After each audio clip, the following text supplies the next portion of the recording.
Hey y'all, how you doing? Hope y'all are doing good today. Hope everybody's having a great day. I know I'm having a pretty good day here. The temperature here in East Tennessee is now just a little bit. Let's see, where are we at here? Yes. Okay, you can't really see it, but the thermometer, yeah, there's a thermometer right there. It's 60 degrees, about like maybe 62, which I'm very, very happy about. Um, Here is the rear axle on my truck, which you can see the axles aren't in it. Right there they are. Right there's one of them anyway. This is the passenger side. The driver's side is, of course, over there on the driver's side. Problem. There is some noise coming from the rear axle. I'm thinking it is the rear axle bearings because when I go around a turn, I go around a left-hand turn, the noise dies off or goes away.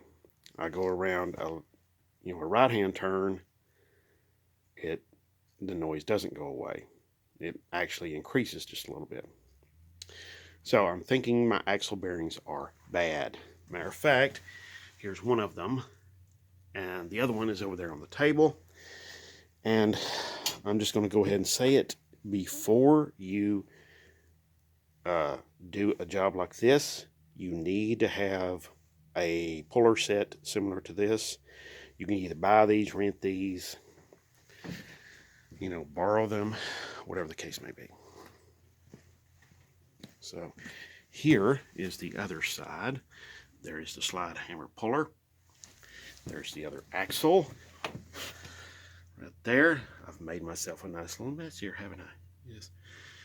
I'm going to show, while this all looks very simple, and it's not tremendously hard, okay, I'm going to give you a little quick overview of what you need to do to get this axle out of that axle housing.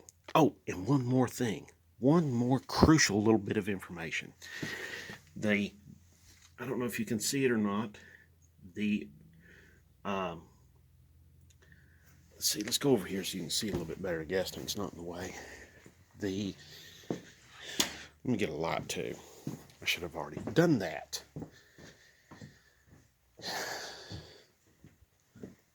Nice little cozy garage. Yeah. So anyway, okay. Got a light. Right, so here we go. Now, big shout out to the guys at Post Trailer Repairs. They were able to get me that U-joint right there. That is a conversion U-joint. You'll notice on the drive shaft I've written 7290. That is the larger U-joint in the Mopar family. The 7260 is the smaller one. All right? That is a U-joint right there that converts from one to the other. Okay? So that is why I'm thanking those guys, because I had a hard time finding that, and they were the only ones around who could do that. Okay? Very, very, I can't remember their names, but two great guys working in there, and I do thank them tremendously for their efforts. So if you are in the East Tennessee area and you do need a conversion conversion U-joint, or a drive shaft shortened, made, lengthened, whatever, I would give those guys a call. They're great over there. They're absolutely fantastic. Very nice people to deal with. Just wonderful, wonderful, wonderful, wonderful. Okay, all right. Now, this is the Mopar 8 1/4. This is a C-clip rear axle. Now, just about every manufacturer makes a C-clip rear axle. Okay, all your American ones do. I know that. I wouldn't be surprised if there's a few foreign. I'm going to say foreign, but manufacturers in other countries. Let's just say that. Okay. What you're looking at here is the carrier and the ring gear, and back there is the pinion gear. So, ring and pinion. Okay. Now, what you need to remember is that this is what propels your truck down. This is how part of what gets your truck down the road. All right. Now, in this particular vehicle, this uses that C-clipper axle. Okay. And you noticed on that axle, there is a notch at the very end of it that goes inside here.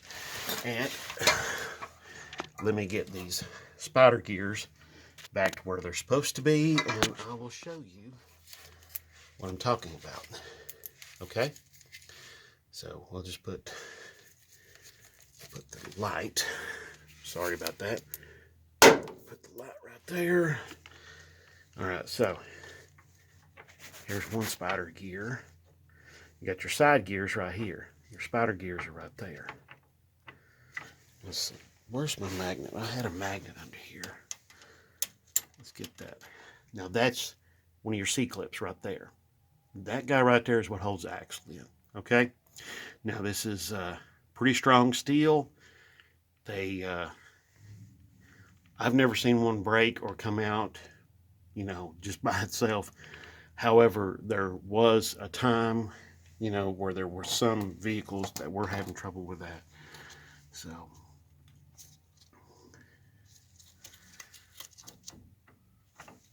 So let's just get this rolled around here. Now this pin right here is what holds those spider gears in, okay?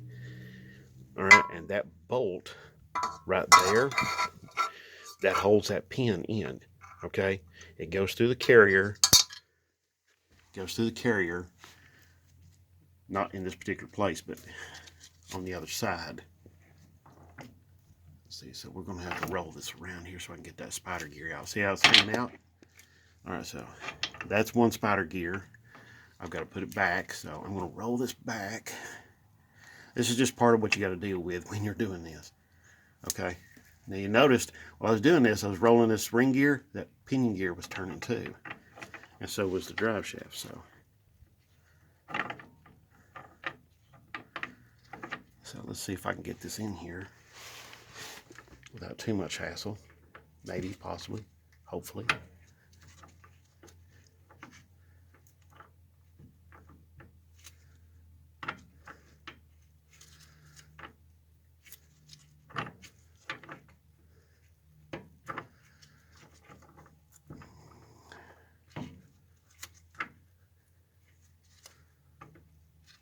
Let's see.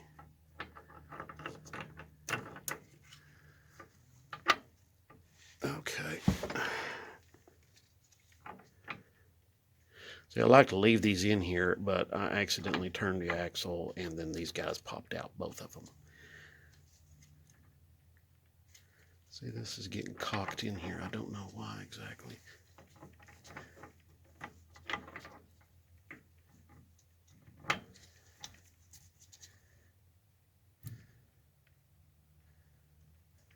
So let's see.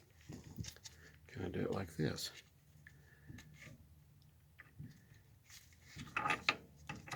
See, this one came from down here, and I kind of like to put it back where it came from, you know, wear patterns and all, you know what I mean? All right, as you can see, getting these dudes in, getting the spider gears in can be a hassle and a half. So what I'm going to do